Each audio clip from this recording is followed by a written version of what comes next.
Jadi Kelihatan. benar-benar ya, selama ini kan kita tahu kalau Bung Hatta ini sangat jujur, terus juga moralitasnya sangat baik gitu ya Mbak ya. Maksudnya ya sampai terharu mendengarnya. Itu gimana penghargaan dari negara lain atau yang Ya, saya cuma teringat kalau mm-mm, penghargaan negara lain pada saat ada pampasan perang Indonesia jatuh ke Indonesia, itu dalam kabinet Juanda, itu tidak berhasil pampasan perang turun ke Indonesia. Karena kita tahu Jepang itu tidak mau mengeluarkan 1 sen pun. ya, Meskipun delegasi dari kabinet Juanda itu sudah bolak-balik, dan kita tahu masalah kejujuran itu bagi bangsa Jepang itu amat sangat berarti. Nah, Pak Menteri Juanda kemudian ingat pada Bung Hatta. Padahal ini Bung Hatta udah Sudah pensiun tidak ya. sudah tidak jadi wakil presiden kan 1 Desember 56 sudah Ya. mengundurkan diri. Dan Nah, pada saat itu sekitar tahun 58 59. Akhirnya kemudian Bung Hatta diminta untuk menemui grup dari Kekaisaran Jepang itu. Karena kan kemudian Bung Nggak Hatta gampang kemudian gitu. datang, tidak gampang sekali. Dan pada saat menjelang kemerdekaan 10 Agustus 45 itu Bung Karno dan Bung Hatta dan satu lagi saya lupa siapa itu pergi ke Dalat ya di Vietnam untuk mendapatkan bintang, diberikan bintang oleh Panglima tinggi daerah kawasan itu dengan maksud supaya menjanjikan kemerdekaan akan diberikan pada Indonesia. Padahal kita tahu kan Hiroshima Nagasaki sudah hancur tanggal 8 dan 9. Jadi pada saat itu diberikan supaya tetap menjaga hubungan maksudnya dengan Jepang. Nah, karena mereka juga mungkin melihat ayah sudah punya bintang yang derajat tinggi dari kekaisaran, maka pada saat kabinet Juanda itu meminta ayah, ya ayah datang. Tapi orang Jepang melihat Bung Hatta ini sosok yang jujur. Ya sesuatu yang muskil pada saatnya untuk turun pampasan Jepang itu akhirnya berhasil lolos di tangan Bung Hatta, berunding, dan pemerintah Jepang akhirnya memberikan besar sekali jumlahnya.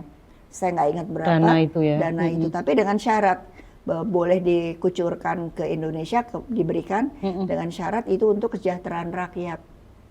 Nah, tetapi kita tahu sendiri kemudian pada era itu, era Bung Karno, dana itu tidak digunakan untuk apa yang dipersyarati pemerintah Jepang.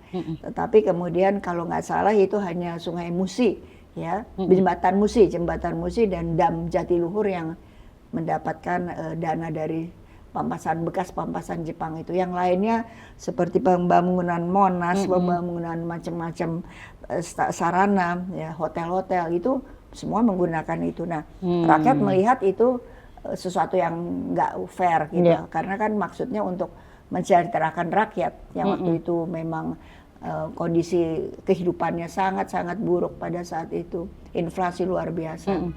Ya, tapi ya itulah, jadi ini yang bangsa Indonesia sekarang lupa bahwa itu adalah semua jeripayah dari Bung Hatta atas perintah dari waktu itu Pak Juanda Perdana Menteri. Nggak salah itu. Kemudian terus akhirnya beliau berhasil meruntuhkan egonya pemerintah Jepang, berhasil tapi dengan syarat tadi. Jadi ya saya bukannya apa-apa, tapi jasa seseorang yang telah berjuang itu harusnya rakyat Indonesia juga tahu. Nah, bahwa kemudian tidak terwujud seperti apa yang diharapkan pemerintah Jepang dan Bung Hatta, ya itu memang patut disesalkan. Karena kalau membuat hotel-hotel pada zaman itu memang belum masanya. Tapi itu dipush untuk ada. Makanya kita lihat banyak hotel-hotel baru-baru kemudian muncul. Ya sudah, itu sudah terjadi. Terus gimana Mbak? Setelah Bung Hatta tahu bahwa dananya ternyata tidak sesuai dengan ya tentu sedih ya. Gimana perasaan? Tapi ya mau apa lagi? Pernah ada obrolan nggak?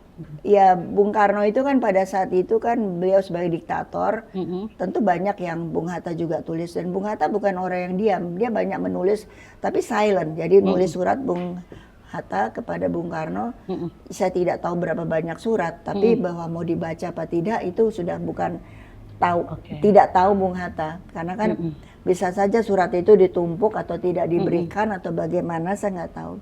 Tapi yang jelas Bung Hatta menulis surat-surat banyak, dan juga pada saat Sultan Syahrir dalam keadaan sakit sekarat di Madiun, itu berkat Bung Hatta pula minta supaya diberikan perhatian supaya Sultan Syahrir dikirimkan ke Swiss. Akhirnya pergi. Dan juga dan lucunya lagi pada saat Bung Karno dalam keadaan sakit, itu Bung Hatta pulang menulis surat pada Pak Harto agar Bung Karno jangan ditaruh di Wisma Yaso, segera dikirimkan ke rumah sakit. Akhirnya dikirim ke RSPAD. Dan Bung Hatta juga bikin surat lagi, beliau ingin melihat Bung Karno. Dikabulkan, jadi waktu itu Bung Hatta datang ke menjenguk Bung Karno dalam keadaan sudah banyak tidak sadarkan dirinya, dan dengan Pak Wangsa Wijaya, sekretaris ayah sejak tahun 42, kakak Metia, kakak saya dan saya. Hanya 4 orang, dan ditemani Cokro Pranolo, karena beliau sebagai sekretaris militernya dari Pak Harto. Nah, 1,5 hari kemudian Bung Karno meninggal. Begitu. Jadi saya melihat sekali jadi bagaimana kondisi.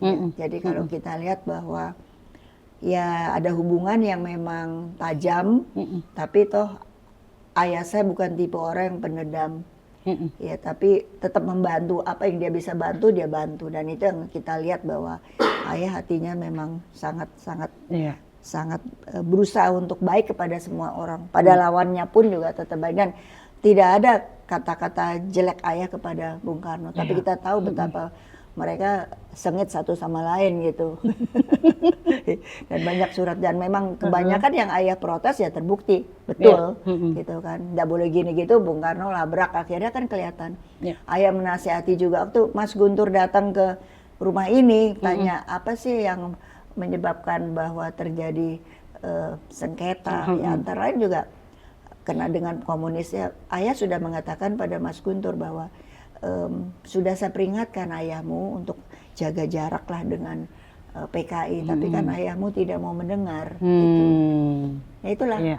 Karena ayah saya memang tinggal di Eropa 11 tahun, dan beliau melihat sendiri bagaimana kondisi komunis, karena dan ayah melihat itu kan di Belanda komunis juga hidup bagus.